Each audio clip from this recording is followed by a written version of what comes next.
Hello students, welcome to your own channel science classes by Munjal sir.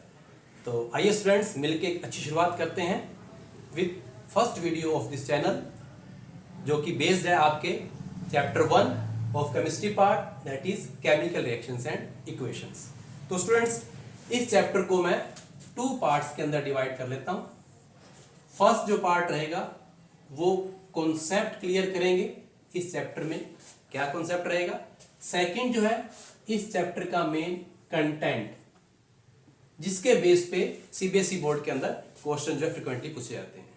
तो students, concept के अंदर हमने क्या पढ़ना है, पहला हम देखेंगे व्हाट इज केमिकल रिएक्शन। तो केमिकल रिएक्शन क्या होती है इसके बारे में पढ़ेंगे विद एग्जांपल्स। सेकंड हम देखेंगे how do we come to know that a chemical reaction has taken place, कि केमिकल रिएक्शन जो है वो कब कैसे हो रही है उसका पता हमें कैसे लगेगा।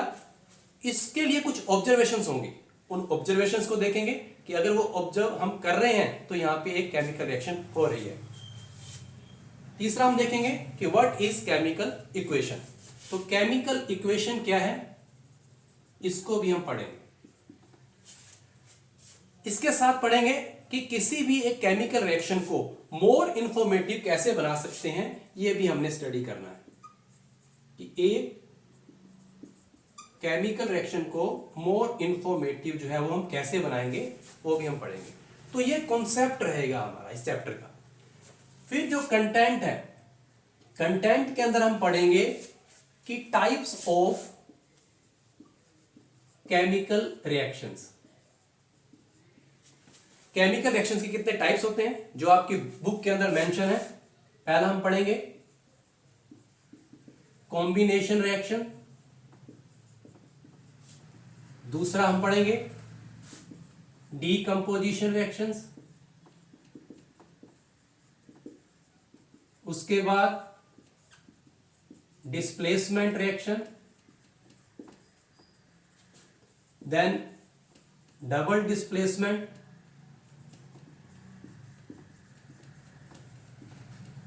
और फिफ्थ टाइप का आपका रहेगा रिडॉक्स रिएक्शंस। तो स्टूडेंट्स, इन 5 टाइप्स को हमने बड़े ध्यान से अंडरस्टैंड करके और इसको लर्न करना है। हर एक टाइप को अच्छे तरीके से पढ़ना है और इनके एग्जाम्पल्स को बड़े अच्छे तरीके से याद करना है। अब स्टूडेंट्स, यहीं पे इनके साथ ही जो हम पढ़ेंगे, इनके जब हम एग्जाम्पल्स करेंगे तो साथ साथ में हम सीखेंगे कि बैलेंसिंग ऑफ केमिकल रिएक्शन क्या होती है। तो यहां पे हम बैलेंसिंग ऑफ केमिकल रिएक्शन को भी समझेंगे। इस बेस पे भी जो है आपके बोर्ड के अंदर क्वेश्चंस आते हैं। उसके बाद जो ये 5 टाइप्स की जो 5th टाइप की जो रिडॉक्स रिएक्शन है, इसके अंदर 2 रिएक्शन एक साथ हो रही हैं, रिडक्शन और ऑक्सीडेशन। तो यहां एक छोटा सा क्वेश्चन जो है वो इस पे ही बनता है कि ऑक्सीडेशन रिएक्शंस का एवरीडे लाइफ पे क्या इफेक्ट होता है, इसको भी हम पढ़ेंगे। तो लास्ट आपका क्या रहेगा कि effect of oxidation in everyday life. तो स्टूडेंट्स, ये कॉन्सेप्ट, इस कॉन्सेप्ट के बेस पे हम ये कंटेंट जिसके ऊपर जो फ्रिक्वेंटली क्वेश्चन फ्रेमिंग होती है। बस स्टूडेंट्स, इतना कुछ ही है इस चैप्टर के अंदर। इट मींस कि चैप्टर ही कंप्लीट हो गया?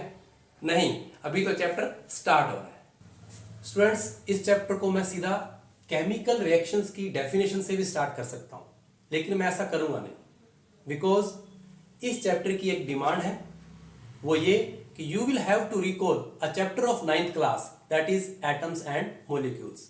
उस चैप्टर के बेस पे आपको कम से कम up to 20 elements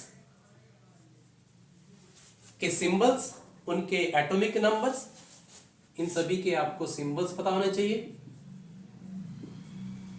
atomic numbers पता होना चाहिए, इलेक्ट्रॉन कॉन्फ़िगरेशन पता होना चाहिए, और इसके बेस पे आपको इनकी डिफरेंट वैलेंसीज का भी पता होना चाहिए। तो बेटा ये ध्यान कर लेना, आता है अच्छी बात है, ध्यान में नहीं है तो एक बार थोड़ा इसको टाइम दे देना। और यहां मैं इस वीडियो के अंदर 2 पेजेस को फ्लैश कर रहा हूं। पहले पेज के अंदर डिफरेंट कैटाइंस और एनाइंस के सिंबल विद नेम्स दिए हुए हैं। अगर इसको भी अच्छी तरह से याद कर लोगे तो ये चैप्टर बहुत इजी हो जाएगा। सेकंड पेज के अंदर यहाँ रिएक्टिविटी सीरीज है, इसको भी आपने लर्न करना है। जब हम टाइप्स ऑफ केमिकल रिएक्शन करेंगे तो वहां काम आएगी ये। तो स्टूडेंट्स, प्रीवियस क्लासेस के अंदर आप लोगों ने पढ़ा है physical changes, chemical changes. Chemical changes irreversible होते हैं, न्यू सब्सटेंसेस की फॉर्मेशन होती है, burning of paper, milk to curd, these all are examples of chemical changes. तो इन्हीं के बेस पे हम डिफाइन करेंगे केमिकल रिएक्शन को। What is chemical reaction? It is the process in which new substances are formed with new properties. तो chemical reaction का जो एग्जांपल आपकी एनसीईआरटी बुक में दिया हुआ है वो है the burning of magnesium ribbon in air. तो स्टूडेंट्स, ये सिर्फ एग्जांपल ही नहीं है, ये एक एक्टिविटी फॉर्म के अंदर है। तो आप लोगों को मैंने बताया है कि हर एक्टिविटी को आप लोगों ने बड़े ध्यान से पढ़ना है, क्योंकि यहीं से फ्रेमिंग ऑफ क्वेश्चंस के चांसेस जो है ज्यादा रहते हैं।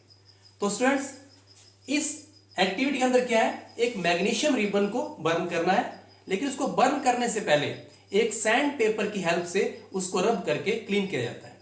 अब ये क्लीन क्यों किया जाता है, ये भी बोर्ड का एक क्वेश्चन है।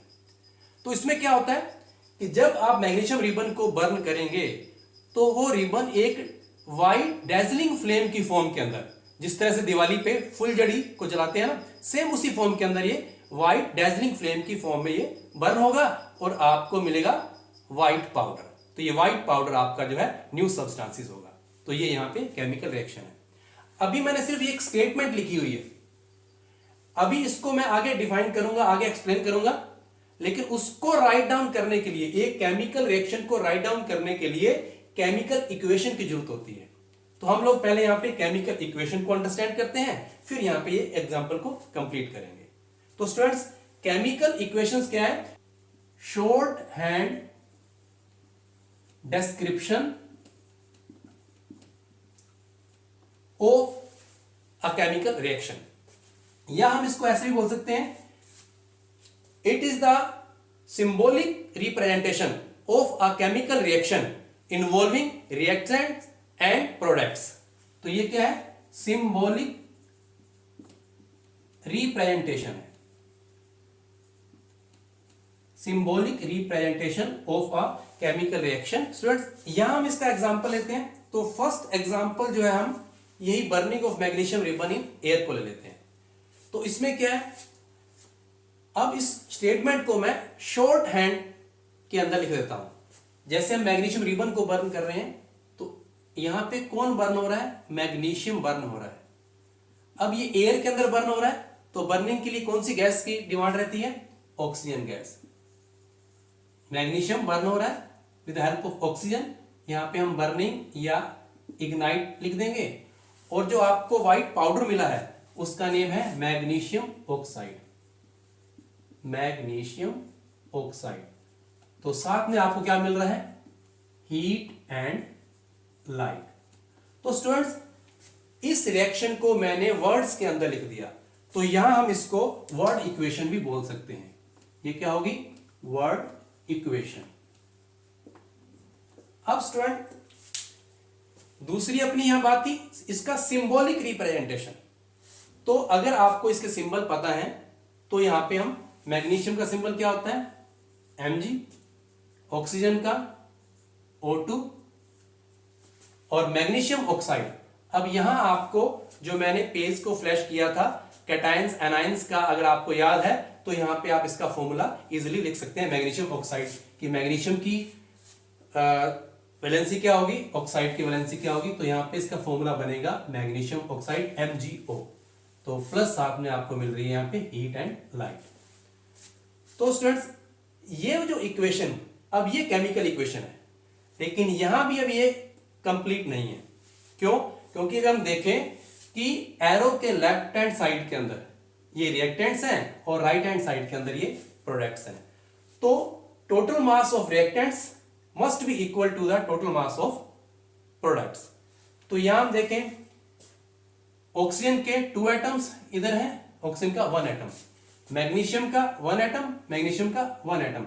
तो ऑक्सीजन के जो एटम है वो बैलेंस नहीं है, तो यहां हमें इस इक्वेशन को बैलेंस करना पड़ेगा। अब बैलेंस क्यों करना पड़ता है, ये आप लोगों ने 9th क्लास में पढ़ा था, to satisfied the law of conservation of mass. तो स्टूडेंट्स, इसको सेटिस्फाई करने के लिए हम लोग क्या करेंगे, इस मास को बैलेंस करने के लिए अगर हम डिफरेंट एलिमेंट्स के एटम्स को इक्वल कर देंगे दोनों साइड के अंदर, तो ये मास सेटिस्फाई हो जाएगा, इक्वल हो जाएगा। तो यहां ऑक्सीजन को सेटिस्फाई करने के लिए यहां पे मैं 2 लिखूंगा। अब मैग्नीशियम डिस्टर्ब हुआ है तो इसको भी इक्वल कर देंगे, तो ये बैलेंस्ड केमिकल इक्वेशन। तो स्टूडेंट्स, सेकंड एग्जांपल जो है हम यहां ले लेते हैं, reaction of zinc granules with dilute sulphuric acid. Reaction of zinc granules with dilute sulphuric acid. तो जैसे हमने फर्स्ट एग्जांपल में किया था, सेम उसी वे से देखेंगे कि सबसे पहले इस रिएक्शन को, जो केमिकल रिएक्शन को केमिकल इक्वेशन बनाना है, तो पहले हम इसकी वर्ड इक्वेशन लिख लेते हैं। तो जिंक ग्रेन्यूल की रिएक्शन है, तो हम जिंक वर्ड के अंदर लिख दिया, साथ में लिख दिया सल्फ्यूरिक एसिड, और एक एरो लगाएंगे, और जो इसका रिजल्ट बन रहा है, जो प्रोडक्ट्स बन रहे हैं, जिंक सल्फेट, और साथ में एक गैस इवॉल्व हो रही है, दैट इज हाइड्रोजन गैस। तो स्टूडेंट्स, ये केमिकल रिएक्शन को हमने वर्ड इक्वेशन के अंदर लिख दिया। अब आपको पता होना चाहिए इनके सिंबल। तो सिंबॉलिक रिप्रेजेंटेशन कैसे करेंगे, जिंक का symbol zinc Zn plus sulphuric acid H2SO4 arrow, और यहां पे ये जिंक सल्फेट का फॉर्मूला आपको बनाना आना चाहिए, साथ में जो है ये हाइड्रोजन गैस जो है इवॉल्व हो रही है। तो ये केमिकल इक्वेशन हो गई। लेकिन स्टूडेंट्स, यहां पे ये देखना है कि यहां बैलेंसिंग चेक करनी है आपने हर बार। तो Zn 1 atom, S 1 atom, oxygen 4 atoms, H 2 atoms, तो ये ऑलरेडी जो है बैलेंस इक्वेशन है। देखो स्टूडेंट्स, इसी को ही केमिकल इक्वेशन को जो हमने राइट डाउन किया हुआ है, इसको मोर इंफॉर्मेटिव बनाना है, क्योंकि हमें इन दोनों रिएक्शंस में से कहीं कुछ नजर में नहीं आ रहा कि जो रिएक्टेंट है, ये वाले जो रिएक्टेंट है और ये प्रोडक्ट है, इनकी फॉर्म कौन सी है, इनकी स्टेट कौन सी है, किस कंडीशन के अंदर ये रिएक्शन हो रही है। तो इन सब की जानकारी के लिए अब हम क्या करेंगे, इस रिएक्शंस को मोर इंफॉर्मेटिव बनाते हैं। तो स्टूडेंट्स, यहां हम देखते हैं कि एक केमिकल इक्वेशन को किस तरह से मोर इंफॉर्मेटिव बना सकते हैं। तो पहला जो है, by showing the states of reactants and products. तो स्टेट बताएंगे हम, केमिकल रिएक्शन के अंदर जो रिएक्टेंट है और प्रोडक्ट्स हैं, उनकी स्टेट कौन सी है।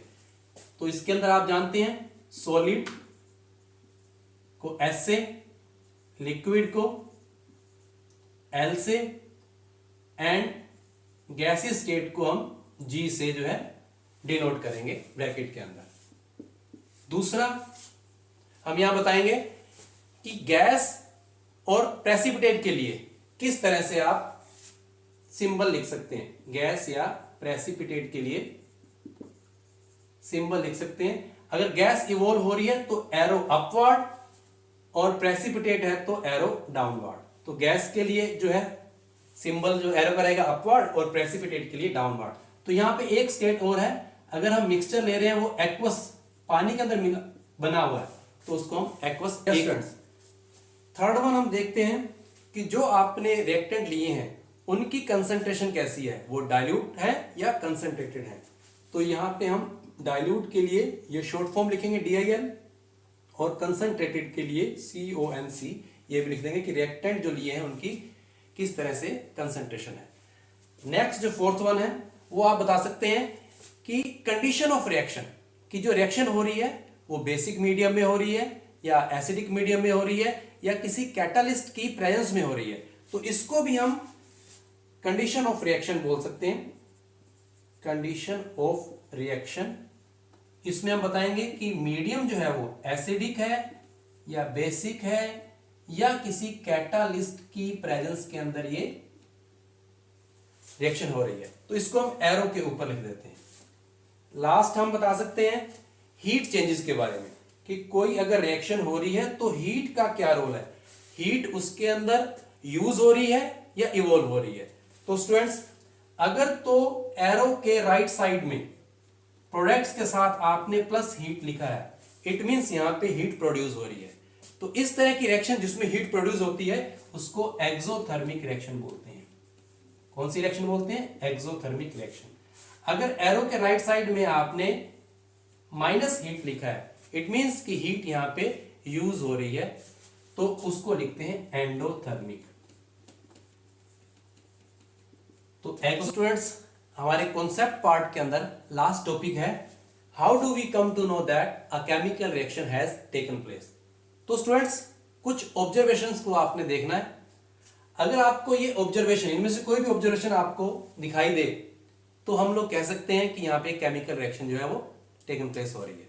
तो स्टूडेंट्स, अगर आपको दिखाई दे कि इवोल्यूशन ऑफ गैस, जैसा कि अभी आपने एक एग्जांपल के अंदर केमिकल इक्वेशंस के एग्जांपल में देखा था कि हाइड्रोजन गैस इवॉल्व हो रही थी, तो आप कह सकते हैं कि यहाँ पे केमिकल रिएक्शन हुई है। चेंज इन टेम्परेचर, अगर टेम्परेचर के अंदर चेंज होता है, टेम्परेचर इंक्रीज होगा या डिक्रीज होगा, तो हम कह सकते हैं कि यहाँ पे केमिकल रिएक्शन जो है वो हो रही है। तो जैसा अभी आपने एग्जांपल देखा था बर्निंग ऑफ मैग्नीशियम रिबन का, तो उसके अंदर टेम्परेचर इंक्रीज हो रहा था, तो वहां पे केमिकल रिएक्शन हो रही है। तो इन ऑब्जर्वेशन के बेस पे हम बोल सकते हैं कि केमिकल रिएक्शन जो है हो रही है। चेंज इन कलर, जैसे फिनोल्फथैलीन सॉल्यूशन के अंदर अगर हम बेस डालना शुरू करते हैं तो वो पिंक कलर देगा आपको, तो ये एग्जांपल हो जाएगा आपका केमिकल रिएक्शन हो रही है। तो स्टूडेंट्स, अगर आपको फॉर्मेशन ऑफ प्रेसिपिटेट दिखाई दे, तो भी आप कह सकते हैं कि यहाँ पे केमिकल रिएक्शन हो रही है। अब आप लोग पूछेंगे कि प्रेसिपिटेट क्या होता है? तो प्रेसिपिटेट क्या है? सॉलिड इनसोल्यूबल पार्टिकल्स हैं। ये इस तरह से समझ सकते हैं अपने कि दो क्लियर एक्वस सॉल्यूशन अगर आप लेते हैं और उन दोनों को मिक्स करते हैं, तो उस सॉल्यूशन के अंदर थोड़ी देर बाद आपको चौक पाउडर की तरह या सैंड पाउडर की तरह कुछ सॉलिड पार्टिकल्स दिखाई देंगे और ये उस एक्वस सॉल्यूशन के अंदर सोल्यूबल नहीं होंगे। तो ये होता है प्रेसिपिटेशन। ठीक है। फिर है चेंज इन स्टेट। स्टेट के चेंज होने से भी केमिकल रिएक्शन हो सकती है, जरूरी नहीं हर बार हो। जैसे अगर आप बोलेंगे कि आइस टू वाटर या water to ice, state change हो रही है, लेकिन यहाँ पे केमिकल रिएक्शन नहीं है, ये फिजिकल चेंज है। लेकिन जब आप बर्निंग ऑफ कैंडल वैक्स की बात करेंगे, कंबस्शन ऑफ कैंडल वैक्स, तब आपको क्या मिलेगा? CO2 गैस मिलती है और साथ में वाटर वेपर्स बनती हैं। तो यहाँ पे ये चेंज इन स्टेट के साथ जो है केमिकल रिएक्शन हो रही होती है। लेकिन स्टूडेंट्स, इन सभी ऑब्जर्वेशंस को हम विद एग्जांपल्स जो है वो टाइप्स ऑफ रिएक्शन के अंदर करेंगे। तो इन सभी को हम डिटेल में आगे देखेंगे। ठीक है, अभी यहीं इतना ही।